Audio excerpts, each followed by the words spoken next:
पूजा नाम की एक छोटी लड़की थी। पूजा एक प्यारी और जिज्ञासु लड़की थी जिसे अपने आसपास की दुनिया को एक्सप्लोर करने के अलावा और कुछ पसंद नहीं था। एक दिन जब वह जंगल में भटक रही थी, पूजा एक रहस्यमय पुराने पेड़ से टकरा गई। जैसे ही वह उसके पास पहुंची, उसने देखा कि एक छोटा सा दरवाजा ट्रंक में उकेरा गया है। उसने बिना कुछ सोचे समझे दरवाजा खोला और अंदर चली गई। उसके विस्मय के लिए पूजा ने खुद को एक जादुई दुनिया में पाया जो उसने कभी नहीं देखा था। पेड़ मिठाइयों से बने थे, फूल गहनों की तरह चमकते थे और हवा संगीत की ध्वनि से भर जाती थी।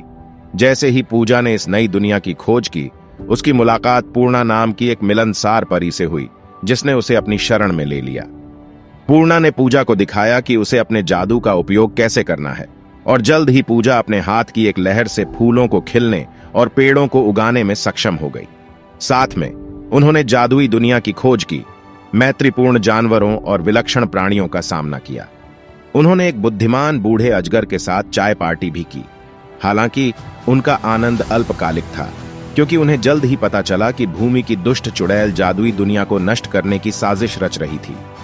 डायन की पूरी दुनिया को एक अंतहीन बंजर भूमि में बदलने के लिए काले जादू का उपयोग करने की योजना थी। पूजा और पूर्णा जानती थीं कि उन्हें तेजी से काम करना है।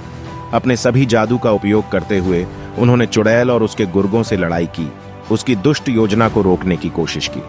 अंत में एक लंबी और गहन लड़ाई के बाद पूजा और पूर्ण विजयी हुए। जादूगरनी हार गई और जादुई दुनिया बच गई।